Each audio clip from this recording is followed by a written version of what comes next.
profundo como el mar,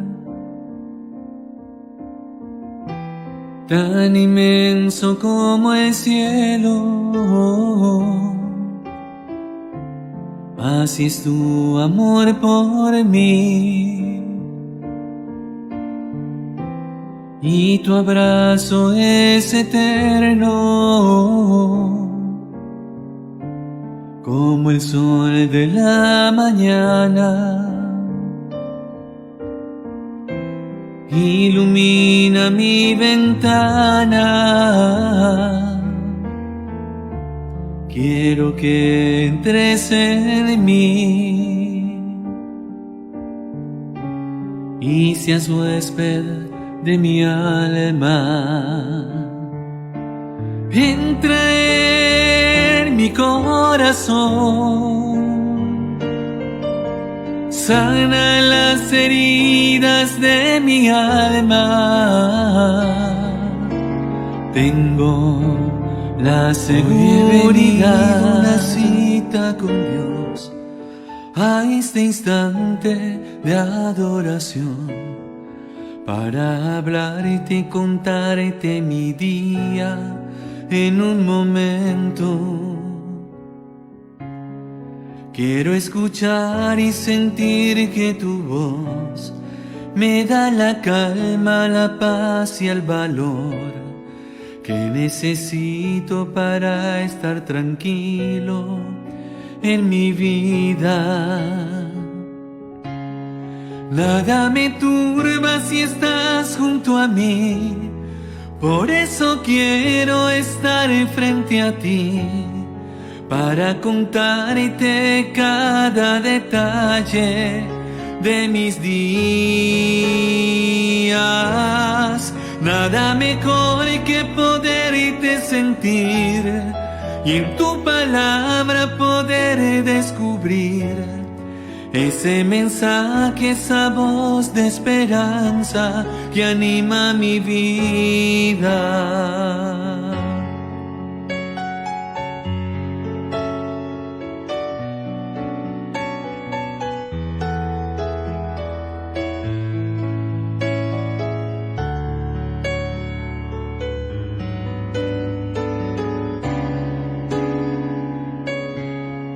En esta cita te vengo a decir que tú me sostienes si siento temor.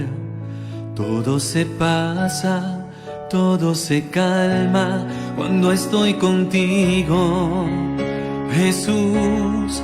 Nada me turba si estás junto a mí, por eso quiero estar frente a ti, para contarte cada detalle de mis días. Nada mejor que poderte sentir y en tu palabra poder descubrir ese mensaje, esa voz de esperanza que anima mi vida. Todo se pasa, todo se calma cuando estoy contigo. Todo se pasa, todo se calma cuando estoy contigo.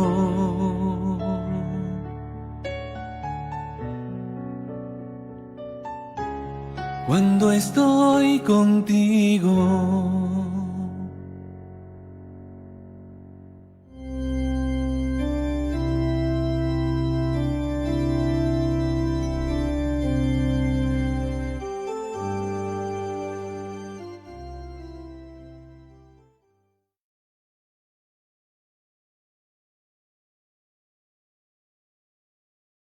Ok.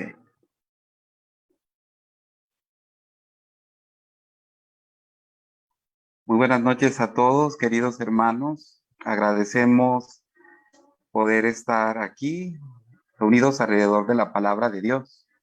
Como siempre, pedimos su colaboración, su apoyo, manteniendo apagado su audio, su cámara, para que la transmisión de esta clase pues surja de una manera más efectiva. Vamos a invocar a Dios y agradecerle a Él por este nuevo mes que estamos empezando en su nombre. Y vamos a pedirle al Señor que nos permita poder ser fiel. En el nombre del Padre, del Hijo y del Espíritu Santo. Amén. Quisiera recordar las palabras que María pronunció. Recuerden que estamos leyendo el Evangelio de Lucas y el libro de los Hechos de los Apóstoles. Y me imagino que ya han leído todos el primer capítulo del Evangelio. Cuando María visita a su prima Isabel, dice estas palabras tan llenas de esperanza, tan llenas de ilusión, y unas palabras que la iglesia nos invita a recordar siempre, una palabra llena de esa unción de Dios. Estoy hablando de el Magnífica. Está en el capítulo 1, versículos 46 y siguientes. María dijo: mi alma canta la grandeza del Señor. Mi espíritu festeja a Dios mi Salvador, porque se ha fijado en la humillación de su esclavo. Y en adelante me felicitarán todas las generaciones.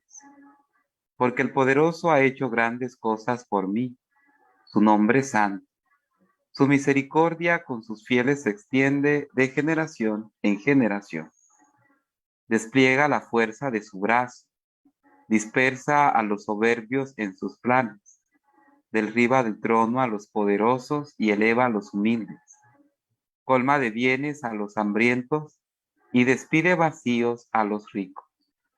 Socorre a Israel su siervo, recordando la lealtad prometida a nuestros antepasados, en favor de Abraham y su descendencia para siempre. Esta es palabra del Señor. Y qué bonito poder empezar este tema eh, invocando a María, una mujer que será protagonista, que es protagonista en este Evangelio de Lucas, y una mujer que sin duda es protagonista especial en esta historia de salvación que su Hijo Jesucristo fraguó para cada uno de nosotros. Hoy vamos a tratar un tema muy interesante, bueno, así lo veo yo, un tema que quizás nos va a generar un poco de inquietud, nos va a generar un poco de motivación, pero sobre todo un tema que quiero que despierte en ustedes el deseo de poder leer los evangelios con una perspectiva nueva. Hoy vamos a hablar un poco sobre los evangelios en general, estos cuatro evangelios, y cómo es que Jesús es presentado en cada uno de ellos, cómo este Jesús pues se nos va revelando en cada uno de los cuatro evangelios que conocemos. Entonces, así le llamo Jesús, el evangelio de Dios. ¿Qué es un evangelio? El término evangelio deriva de eu, el vocabulario eu angelos. Eu es bien y angelos es noticia. Por eso el ángel es un mensajero, uno que porta las noticias, ¿verdad? Y estas dos palabras juntas, angelos, evangelio, significa buena noticia, una noticia feliz, una noticia dichosa, una noticia hermosa. Y este evangelio fue evolucionando. Primero se le llamaba evangelio a la recompensa por la buena noticia dada de parte de un angelos, sobre todo en el contexto de las guerras. Siempre que un ejército triunfaba, mandaban a un mensajero al lugar donde estaba el rey para decir: hemos ganado la batalla o hemos ganado la guerra. Y esta buena noticia era recompensada. Y a eso se le llamó evangelio. a la buena noticia de aquel ángelos que la portaban. También se le llamó evangelio a las ofrendas de acción de gracias por el anuncio de una noticia feliz. Ya no solamente es la noticia, ya no solamente la recompensa, sino lo que se da a partir de un anuncio, de una noticia feliz. Y después también es el contenido mismo de una noticia buena se le llama evangelio. Con el cristianismo, ¿verdad? Tenemos la novedad. Marcos, el evangelista Marcos, es el que va a, digamos, a utilizar el evangelio y lo va a personificar. Marcos dirá que la buena noticia, la mejor y la más grande noticia es Jesucristo, y va a equiparar a Jesús con evangelio.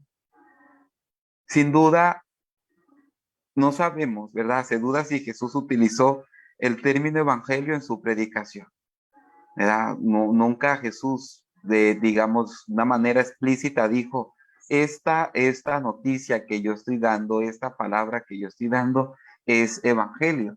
Esto pues lo tenemos como una cuestión que no tenemos certeza, pero digamos, los evangelistas no van a dudar en llamarle buena noticia o evangelio al mensaje predicado por Jesús.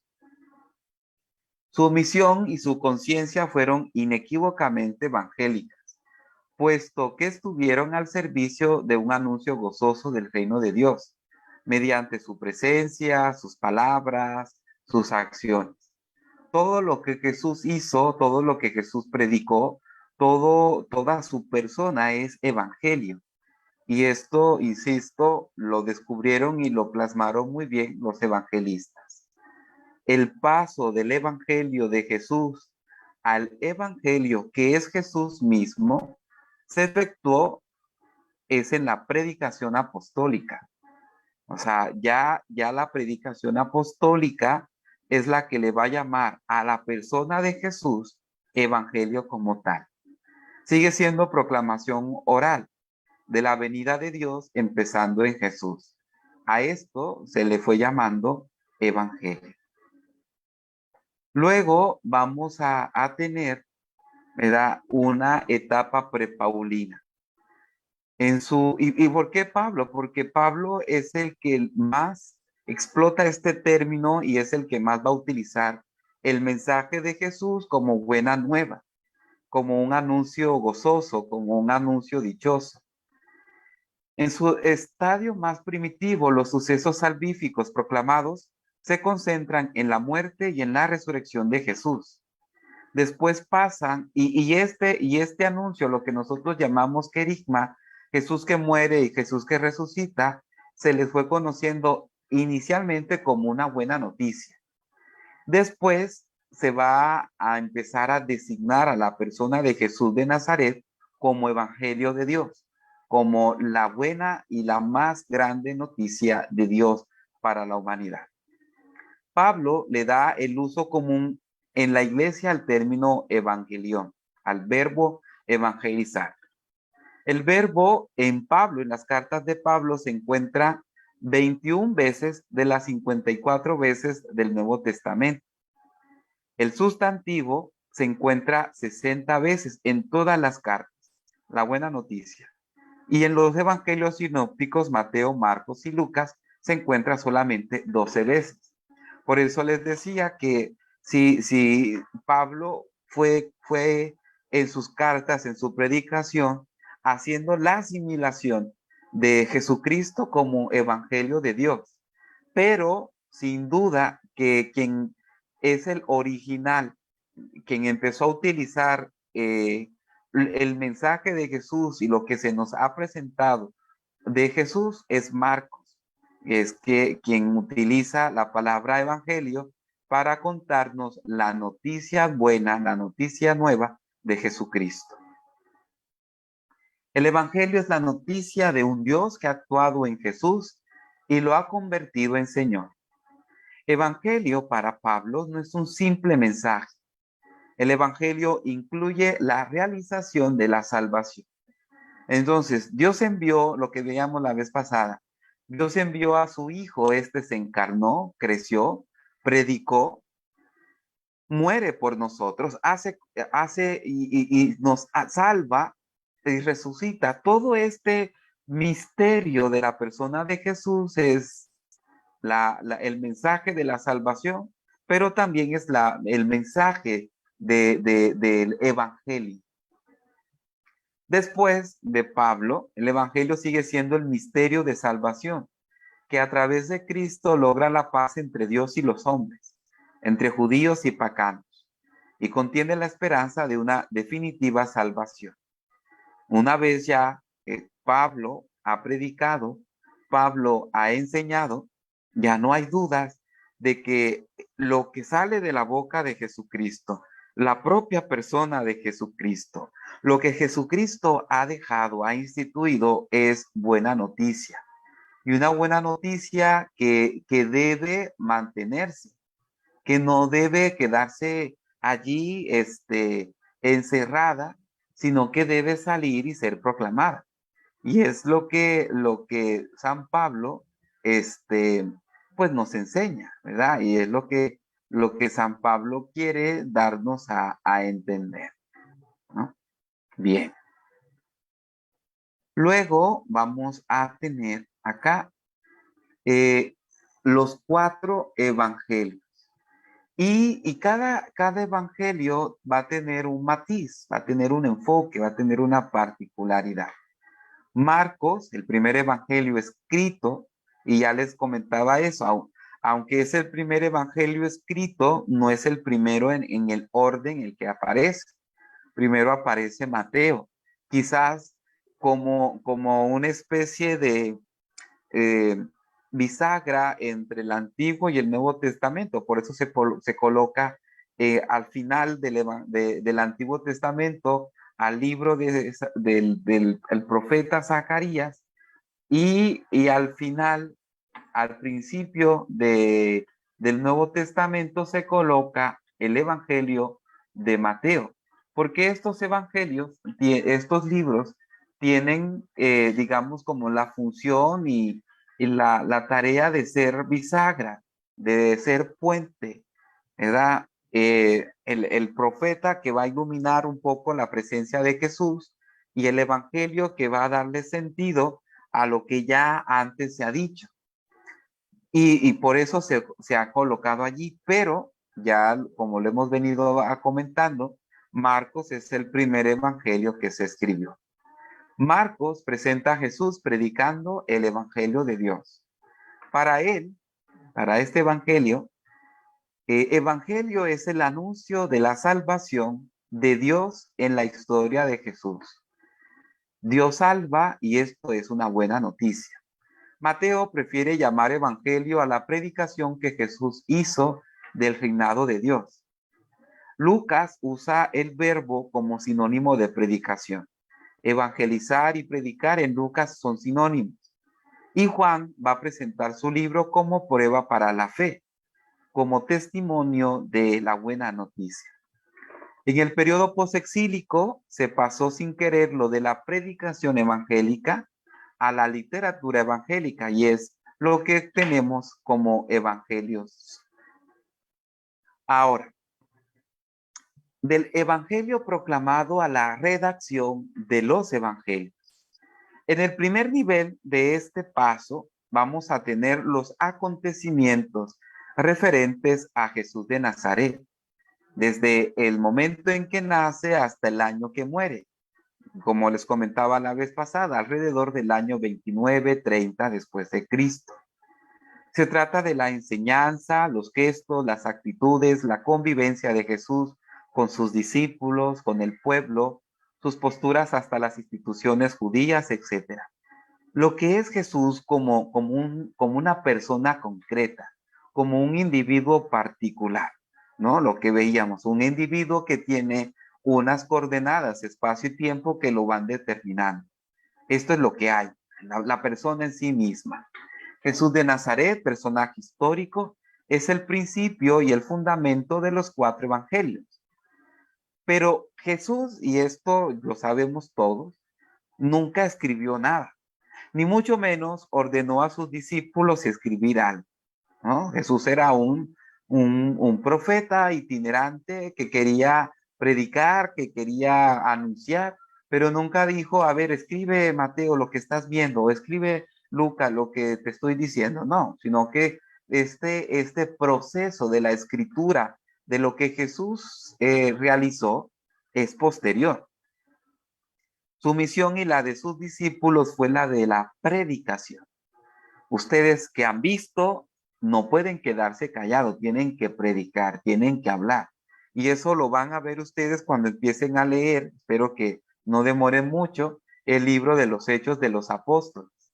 Ya Jesús no está, pero les ha dejado indicaciones muy precisas y muy claras. Vayan y prediquen, vayan y enseñen, vayan y evangelicen. Y los discípulos lo van a hacer, ¿verdad? Pedro, Santiago, Juan, Pablo, Bernabé, vaya, Lucas, todos ellos van a comprometerse con esta encomienda de Jesús y van a salir a predicar. Ya la escritura va a ser un ejercicio posterior.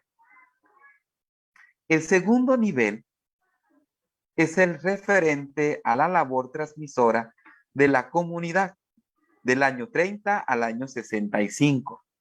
Ya Jesús murió, entonces las comunidades se han estado formando, se han estado nutriendo. Y la gente que no conoció a Jesús y que empezó a escuchar del evangelio, de la buena noticia de Jesús, quiere saber de él. Y entonces allí viene la transmisión oral sobre las cosas de Jesús de Nazaret, dónde nació, dónde vivió, qué hizo, a cuántos llamó para que fueran sus discípulos, qué predicó, etcétera.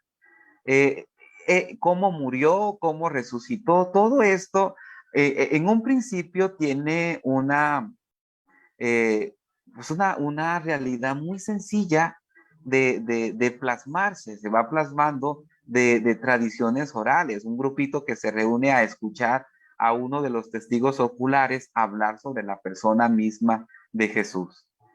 La comunidad apostólica, creadora de la comunidad, porque esta comunidad de los apóstoles de Jesucristo es la que va a proteger y a garantizar la tradición oral, el contenido sobre Jesús interpretado salvíficamente y algunas normas morales. Ellos eran fieles al mensaje y a los destinatarios.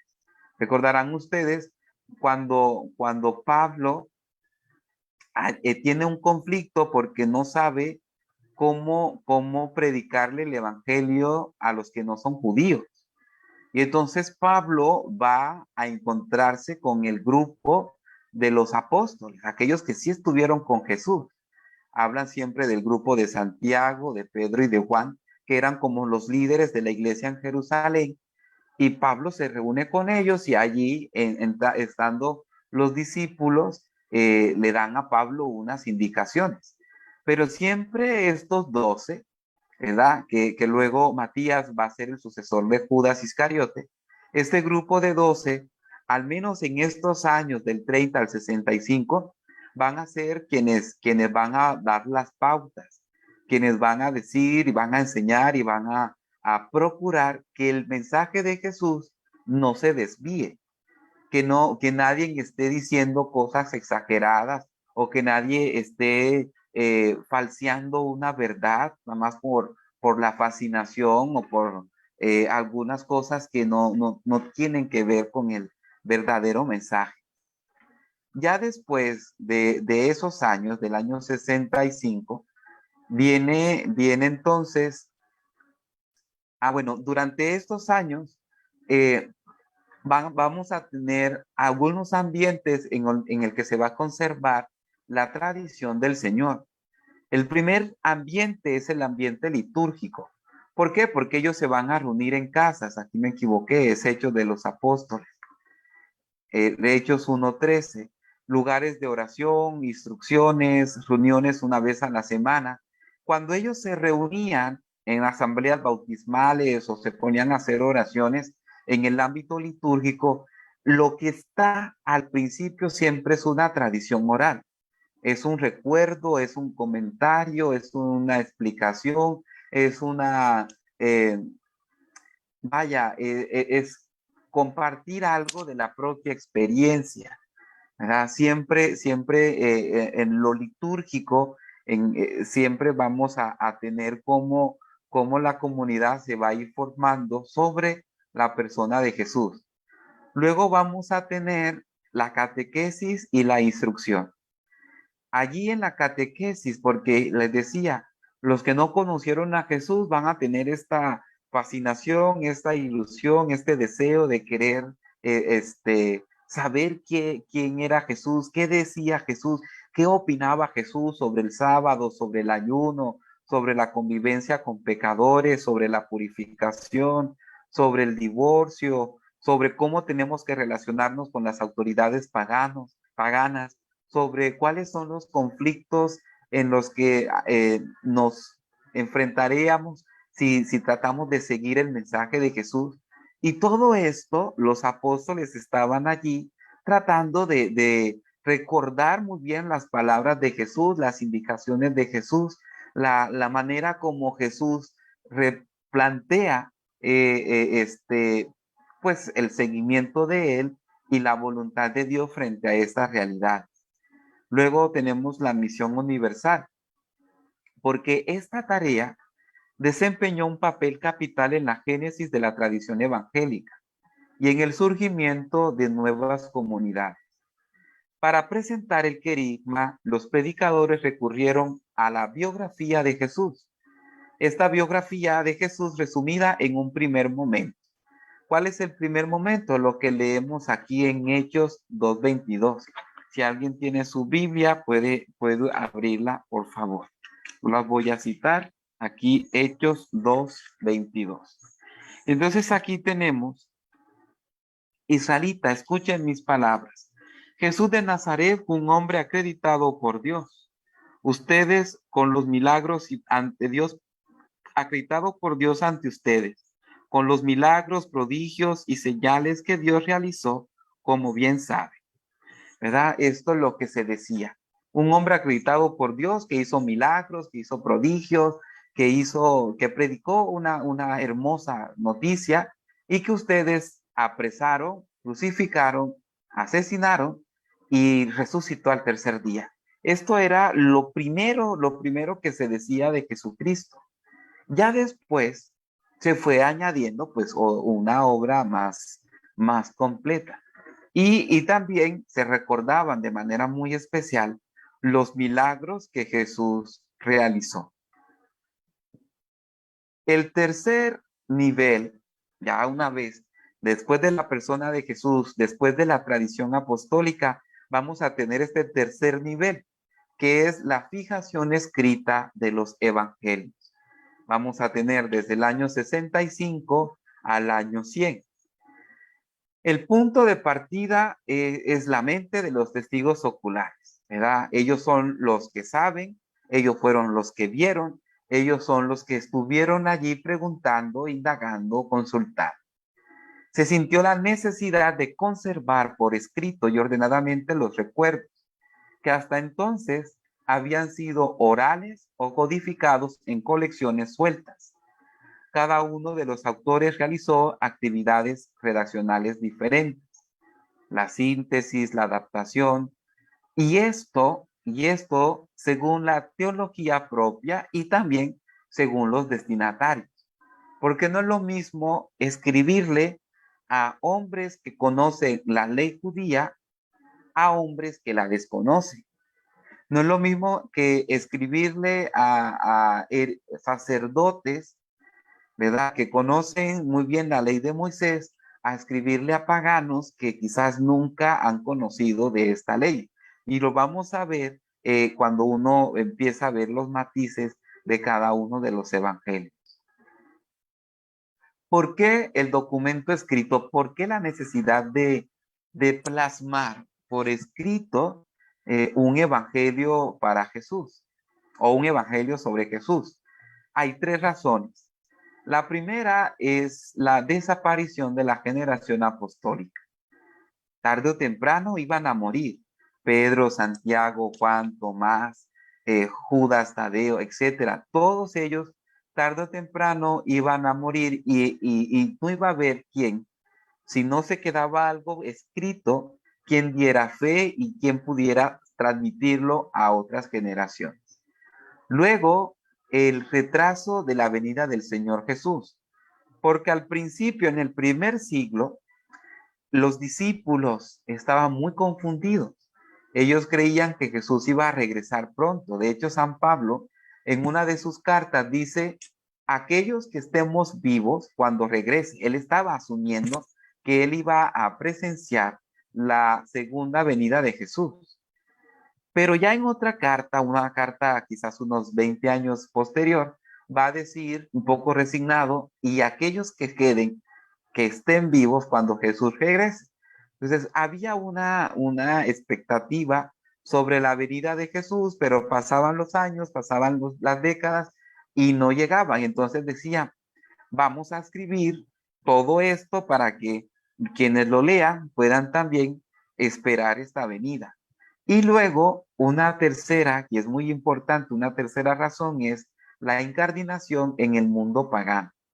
Porque una vez saliendo de Palestina, ya el ambiente es diferente. Ir a Grecia, ir a Roma, ir a Antioquía, ir a Alejandría, todas estas realidades son distintas y hay que tener, digamos, una identidad clara, una persona, digamos, con saber muy bien a quién seguimos y de ese a quien seguimos, qué es lo que predicamos. Y esto pues lo va a dar tener un documento escrito. ¿Cuándo se aceptaron los evangelios de estos cuatro? San Ireneo de León, padre de la iglesia que vivió en estos años 140 al 202, va a hablar de un evangelio en cuatro redacciones, predicado a viva voz y por voluntad divina, transmitido por escrito. Eso es lo que va a asumir él. Y ya desde el siglo II se van a reconocer los cuatro evangelios: Mateo, Marcos, Lucas y Juan. Se tuvo mucha claridad, se tuvo mucha seriedad en admitir estos y no admitir otros que eran muy fantasiosos, que exageraban algunas ideas, que proponían cosas que contradecían la fe y contradecían todo lo que Jesucristo, lo que Jesucristo había enseñado. Por eso, no se aceptan los otros evangelios. Mm, hay aquí, y esta pregunta siempre me la hacen, eh, los padres de la iglesia que leían la Biblia de una manera alegórica, cuando hablan de estos cuatro seres que leíamos en el libro de Ezequiel y en el libro de Apocalipsis, de un gran toro, de un águila, de un león, de un ángel, ellos fueron identificando prontamente a cada evangelista con uno de estos seres, de estas bestias. Esto, y se los digo ahora, hermanos, esto es tradición apostólica, esa es tradición de la iglesia. Los evangelistas nunca se identificaron, cada evangelio, con uno de estas imágenes que podemos verlo aquí. Estos son símbolos que los padres de la iglesia quisieron identificar y poner, no sé, a Marcos con el león, a Lucas con el ángel, a Juan con el águila, a Mateo con el toro. Estos son imágenes que fueron haciéndose muy populares. Como eran cuatro y eran cuatro evangelios, entonces vamos a identificar a cada una con estos. Pero insisto, no es realmente una eh, propuesta propio de los evangelistas, sino es una situación posterior para distinguirlos entre ellos mismos. Bien, ahora voy a presentarles, solo les recuerdo, nosotros estamos en un curso de iniciación bíblica y estamos tratando de hacer un breve repaso de algunas cuestiones que son necesarias conocer a estas alturas. No voy a tratar de hablar todo de los evangelios porque pues sería otro curso y sería otra la dinámica. Entonces, esto que les voy a presentar de cada uno de los evangelios es una manera muy general, es una manera muy breve, como para que podamos ir identificando lo particular, lo propio de cada uno de ellos. Como les decía, en el Evangelio según San Marcos, el contenido fundamental de esta buena noticia está especificado en el sustantivo que acompaña al término evangelio. Cuando uno lee Marcos 1:1, uno dice Evangelio de nuestro Señor Jesucristo, Mesías, Hijo de Dios. Esto para Marcos es lo esencial. Jesús es evangelio, es buena noticia, pero Jesús es Mesías, o sea, es ungido, es Cristo, y Jesús también es Hijo de Dios, es verdadero Dios. Para Marcos hay una identidad entre la persona de Jesús y el evangelio. Marcos establece un paralelismo entre Jesús y el evangelio al escribir: quien quiera salvar su vida la perderá, pero el que la pierda por causa de mí y del evangelio la salvará. Igualmente, en otra ocasión, Marcos dice: no hay nadie que deje casa o hermanos o hermanas o madre, padre o hijos o campos por mi causa o por causa del evangelio y no reciba ahora en este tiempo 100 veces más, etcétera.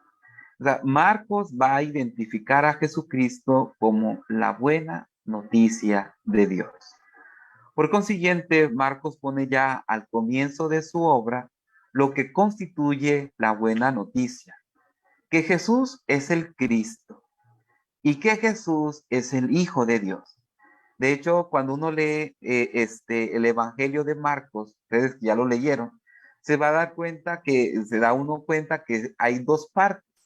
Una parte en la que el evangelista va a desarrollar toda esta primera afirmación, Jesús como Cristo, donde Jesús está mostrando, donde Jesús está identificando y que va a tener su punto clave en el capítulo 8, cuando Pedro confiesa, tú eres el Cristo. Y luego la segunda parte es ya Jesús camino a Jerusalén y que el centurión, una vez que lo ve allí crucificado, dice, verdaderamente este es el Hijo de Dios. Hay dos confesiones de fe, una en boca de, de Pedro y otra en boca del soldado, que van a dar cuenta de cómo Jesucristo se constituye a sí mismo como buena noticia de Dios. Para el evangelista, para Marcos, este es el mensaje que debe ser proclamado a todas las gentes. ¿Cuál mensaje? Jesús es el Hijo, es el Cristo, es el Hijo de Dios. Por lo tanto, es evangelio. Buena noticia. Mateo pone también al nombre Jesús como Marcos el término Cristo. Mateo también dice Jesús es Cristo, es Mesías, es ungido, ¿verdad? Las tres palabras son sinónimos. Cristo, Mesías o ungido son lo mismo. Cristo en griego, Mesías en hebreo y ungido en español. Son sinónimos. Pero en el Evangelio de Mateo, la denominación Cristo no parece ser aquí un título, sino que forma una unidad con el nombre Jesús, llegando a constituir este conjunto unitario el nombre propio de Jesucristo. Jesús Mesías, Jesús el ungido. Esta observación hecha al comienzo del Evangelio, si ustedes se dan cuenta cuando empiezan a leer Mateo, no habla de Jesús, el Cristo, sino de Jesucristo. Déjenme, aquí vengo la Biblia. Y entonces el evangelio empieza así. La genealogía de Jesús Cristo, hijo de David, hijo de Abraham. Así empieza el evangelio de Mateo. Esta observación hecha al comienzo del evangelio tiene también su confirmación. Mientras que en el evangelio de Marcos, el conjunto Jesucristo solo se encuentra en el primer versículo, en el evangelio de Mateo, por el contrario, se encuentra otras veces y manifiesta como un nombre conjugado. Una ulterior confirmación del nombre unitario de Jesucristo en el versículo inicial de Mateo lo constituye el relieve que el título Cristo tiene en su evangelio. Mientras que Marco atribuye especial importancia al título Cristo como expresión del mesianismo, Mateo en cambio no lo subraya tanto. Este insiste sobre la denominación que en el primer versículo siga el nombre de Jesucristo, hijo de David. Y esta afirmación, Jesús, hijo de David, tiene que ver necesariamente de Jesucristo con el pueblo de Israel, con la tradición de Israel, con la esperanza de Israel, con todo lo que Dios ya pactado, presentado, con todo lo que Dios ya le había anunciado a Israel y que ahora va a llegar a plenitud en Jesucristo. El Evangelio de Mateo es un evangelio que se lee y se lee siempre en clave de Antiguo Testamento. Es un evangelio que siempre va a recordarnos eh, el Antiguo Testamento con frases y esto se cumplió.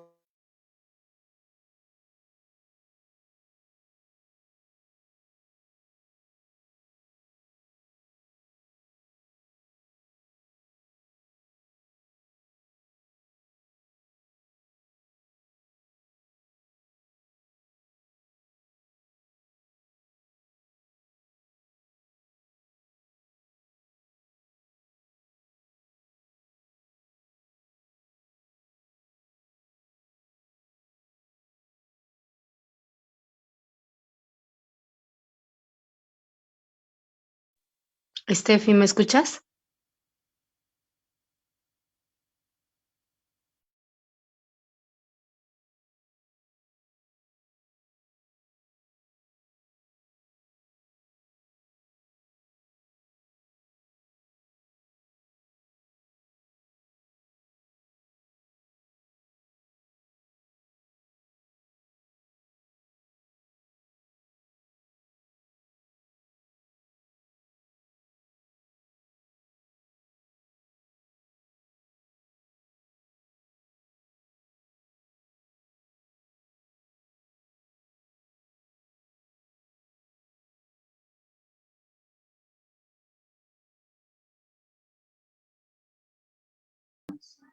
Perdón, a ver, es que me emocioné.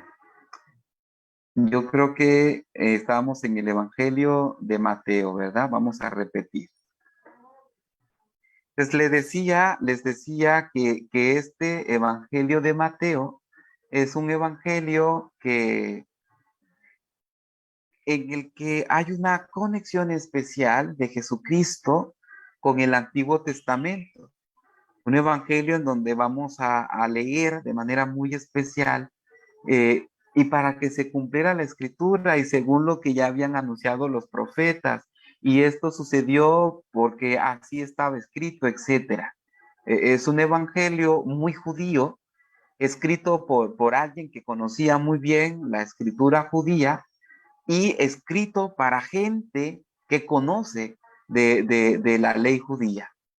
Luego tenemos este evangelio de Lucas, un evangelio hermoso, un evangelio bien hecho, un evangelio con una presentado con una delicadeza muy especial que provoca leer. Yo espero que ustedes estén fascinados leyendo el Evangelio de Lucas porque es un evangelio hermosísimo.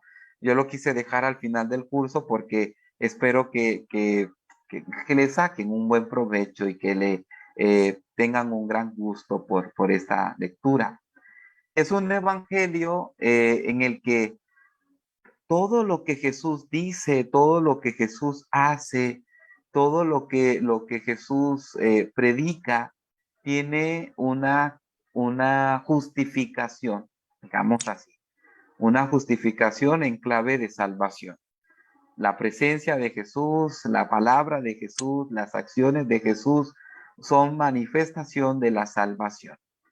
Y este evangelio va a estar concentrado, o sea, todo su giro va a estar concentrado hacia Jerusalén. En Jerusalén empezó el evangelio. Recuerden ustedes cuando Zacarías está en el templo porque le tocaba ese día ofrecer a Dios su sacrificio. Y Jesús, el Jesús de Lucas, va a tener una finalidad de ir a Jerusalén. Allí va a clausurar su actividad. Y también allí en Jerusalén, la iglesia va a empezar para que llegue hasta el confín de la tierra. La ciudad de Jerusalén es para Lucas el lugar donde se realizan los planes de salvación, la pasión, la resurrección, la ascensión.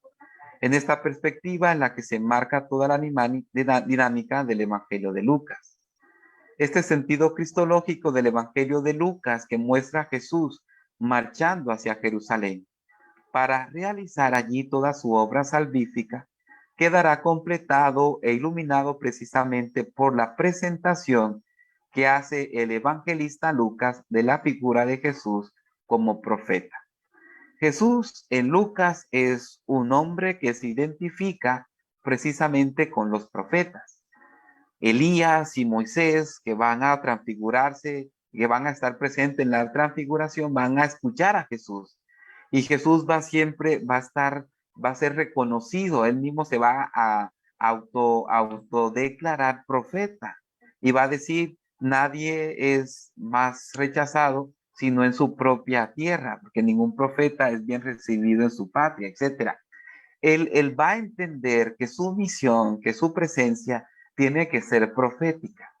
Y va a enseñar como profeta, va a hablar como profeta, va a dar unos signos como profeta que es. Y luego ya al final tenemos el Evangelio de Juan. Todo el cuarto Evangelio de Juan es fundamentalmente cristología. Es un evangelio, yo digo a los seminaristas, nosotros por ejemplo en el seminario lo vemos hasta cuarto de teología, el evangelio de Juan, porque es un evangelio que si uno no tiene herramientas previas para poder disfrutar la lectura, pues no va a descubrir la grandeza y la finura que tiene este evangelio. Es cristología pura, es contenido para gente ya adulta en el sentido de su fe. Y es una respuesta de fe que se da a la figura histórica de Jesús. Todo el Evangelio de Juan va orientado a presentar la figura de Jesús. Está destinado a dar una respuesta adecuada a la pregunta que plantea este personaje misterioso. ¿Quién es Jesús? Y como lo veíamos la vez pasada, este Jesús es el verbo de Dios, es la palabra de Dios que se encarnó en nosotros, entre nosotros. En él, como enviado del Padre, como hijo del hombre, como Mesías, como hijo de Dios, se dan cita lo poderoso de su ser divino como palabra que existía desde el principio y lo débil, y lo frágil de su ser humano como palabra encarnada que comienza en el tiempo. Esto que el evangelista oyó, vio, tocó acerca de la palabra de vida que se manifestó, lo comunicó por escrito para que creamos que Jesús es el Cristo, el Hijo de Dios, y creyendo en él tengamos vida en su nombre. Esto es lo que vamos a encontrar en el Evangelio de San Juan. Y esta presentación así muy breve de los evangelios tienen como finalidad pues que cuando lo leamos, pues lo leamos quizás con estas ideas y entonces sepamos ir distinguiendo a estas particularidades que cada uno tiene, ¿verdad? Podríamos hacer quizás después un curso de evangelios y de descubrir los acentos, las diferencias, las similitudes, pero ese discurso básico de introducción no es posible detallar más. Y entonces, pues, Laila Tov, así se despiden los judíos, diciéndose buenas noches entre ellos. Muchísimas gracias.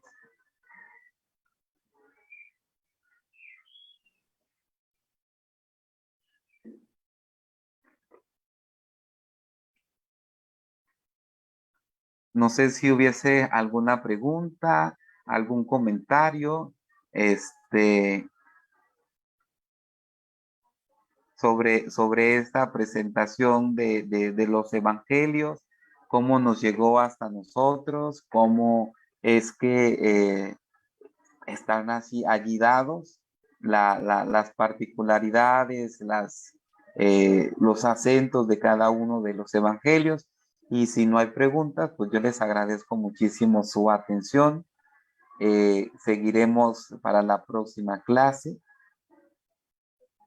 ¿Cuáles son las copias más antiguas de cada uno? Bueno, las que están, las que se conservan son todas del siglo IV, las más antiguas. Y esas están en diferentes lugares, están en la Biblioteca Vaticana, están en un museo en Londres, otras están en Alemania, pero sí, las copias de los evangelios, las más antiguas son todas del siglo IV.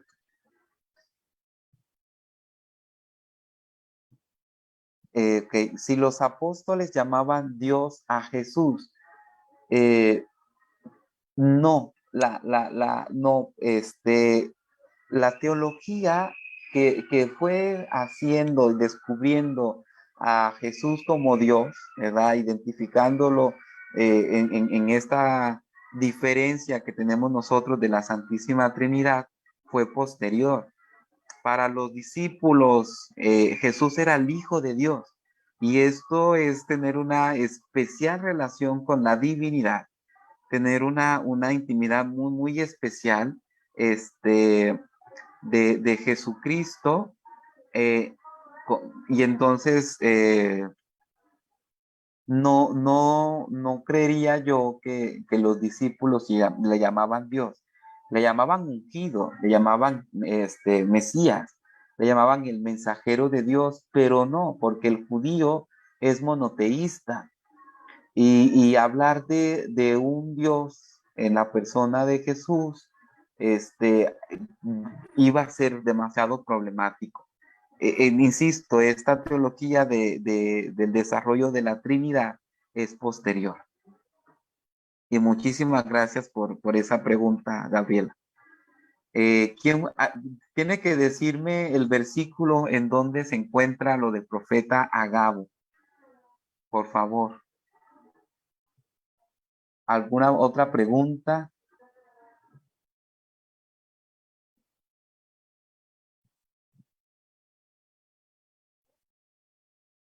No sé si del Facebook hay alguna pregunta para compartirla o un comentario. Y bueno, pues agradecerles su presencia. En estos días, cuando ungen a una persona, se le perdonan sus pecados. Bueno, la unción de los enfermos es en sí misma un sacramento de perdón, es un sacramento de sanación que está íntimamente ligado este, íntimamente ligado al sacramento de la confesión. Normalmente nosotros cuando visitamos los enfermos, primero damos la absolución una vez que ellos han confesado sus pecados o si no pueden confesarles, les damos la absolución, pero son dos sacramentos distintos, la unción y la confesión. A ver, capítulo 2, 11, versículos 2 y 8. 11. Vamos a ver esta pregunta de Alondra. Capítulo 11.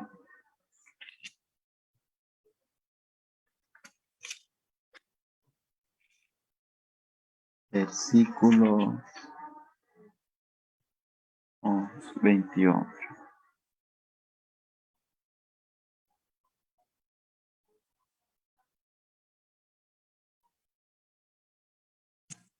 Por aquel tiempo bajaron unos profetas de Jerusalén a Antioquía. Uno de ellos, llamado Agabo, se alzó inspirado y predijo una gran carestía universal que sobrevino en tiempo de Herodes, de Claudio, este profeta Agabo, pero no es un profeta de los seguidores de Jesucristo, ¿verdad? Uno cuando lee la palabra, pues tiene que leerla en el contexto. Y luego, capítulo 21, versículo 10.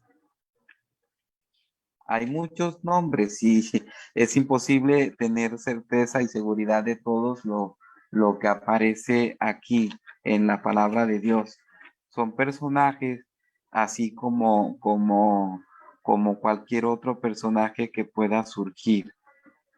Corre el rumor, versículo 10, y dice aquí igual. Tras varios días de estadía bajó de Judea un profeta llamado Agabo, pero no habla de que sea un profeta seguidor de Jesús. Les decía la vez pasada en cuanto a los contextos, eh, hay en el tiempo de Jesús y en el tiempo de los primeros cristianos muchos hombres carismáticos, muchas personas que también como Jesús salen a predicar, salen a anunciar, salen a hacer curaciones. Esto de Jesús no es algo exclusivo de él, ¿verdad? Y, y y por lo tanto, pues aunque hay mención de tantos otros, pues no debemos inquietarnos ni preocuparnos tanto.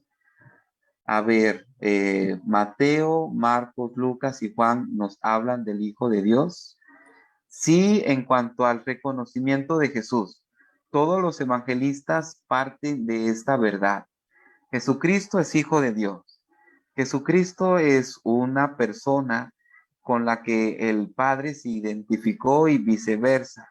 Una persona que se identificó pronto con el Padre y al que hay que prestarle mucha atención por el mensaje y por la salvación que él mismo trae y que su propia persona tiene. Entonces, lo que decíamos, lo que yo les decía era que no podemos identificar a Jesús como Dios, o al menos los evangelistas no lo identifican, pero sí lo identifican como Hijo de Dios, que es una categoría menos. Ya la teología de la Trinidad, el Padre, el Hijo y el Espíritu Santo como un solo Dios, tres personas, un solo Dios, esto va a estar desarrollado después, siglos 2 a finales del 2 siglo 3 y hasta que en el concilio de Nicea se van a ir definiendo quién es quién en cada una de las tres personas de la divina, de la Santísima Trinidad. Pero por supuesto que hablan de Jesús como Hijo de Dios, como el Mesías de Dios, como aquel en el que Dios ha puesto toda su complacencia, como un ser muy especial. Sí, para los que estemos en Cancún, el cierre va a ser presencial, Anabel. Primero Dios, en 15 días sería nuestro cierre. Vamos a tener nuestra lección divina. Invitamos a todos los que puedan estar a partir de las 6:30. Primero Dios, 6:30 celebro la misa y una vez terminada la misa, pues haríamos la, la la lección divina de ese día. Les vamos a enviar una guía para que ustedes puedan ir respondiendo alguna. Sí, también va a ser por Zoom, por supuesto, para los que no pueden conectarse ese día, primero Dios, no puedan estar presencialmente ese día. Se les va a mandar una guía de estudio, de modo que ustedes puedan ir repasando las preguntas. Son preguntas sencillas, no son preguntas muy complicadas, sino preguntas sencillas que lo que buscan es poder tener la certeza de que se aprovechó el curso, de que se estudió, de que se disfrutó y si no, pues ahí está todo el material, ¿verdad? Todo el material lo tenemos. Si alguno no tiene algún resumen, ¿no? Las diapositivas, pues nos las piden.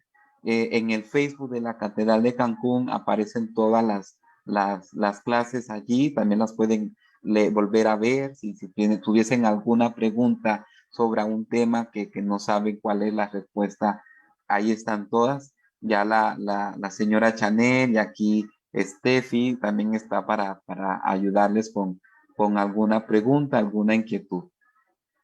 Como les decía, la idea es que puedan terminar antes del 15 de diciembre de leer el Evangelio de Lucas y el libro de los Hechos de los Apóstoles, ¿no? Para tener como esta claridad de lo que vamos a aprender.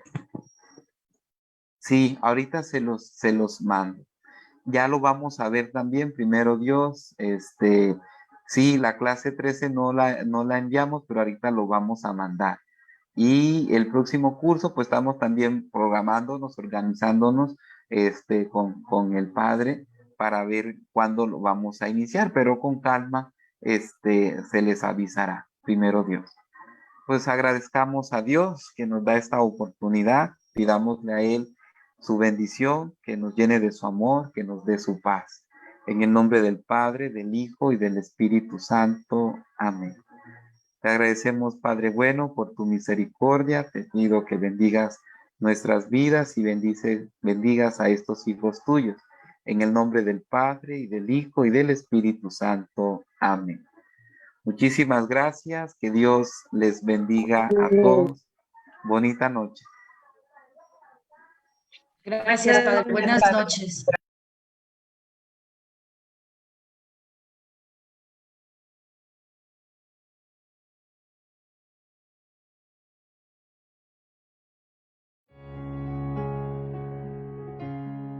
Hoy he venido a una cita con Dios, a este instante de adoración, para hablarte y contarte mi día en un momento. Quiero escuchar y sentir que tu voz me da la calma, la paz y el valor que necesito para estar tranquilo en mi vida. Nada me turba si estás junto a mí, por eso quiero estar frente a ti, para contarte cada detalle de mis días. Nada mejor que poderte sentir y en tu palabra poder descubrir ese mensaje, esa voz de esperanza que anima mi vida.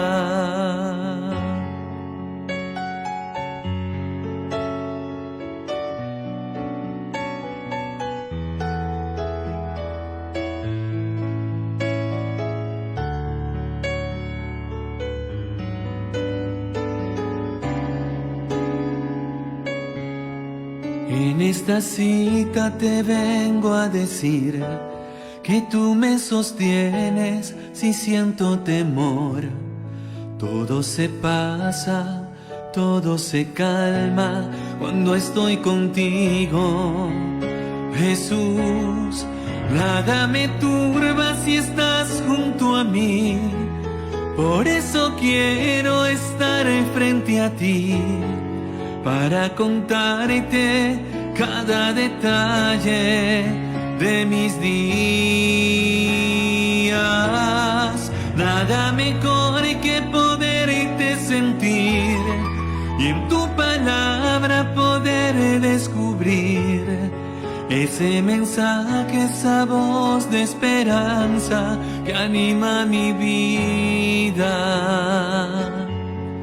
Todo se pasa, todo se calma cuando estoy contigo. Todo se pasa, todo se calma cuando estoy contigo.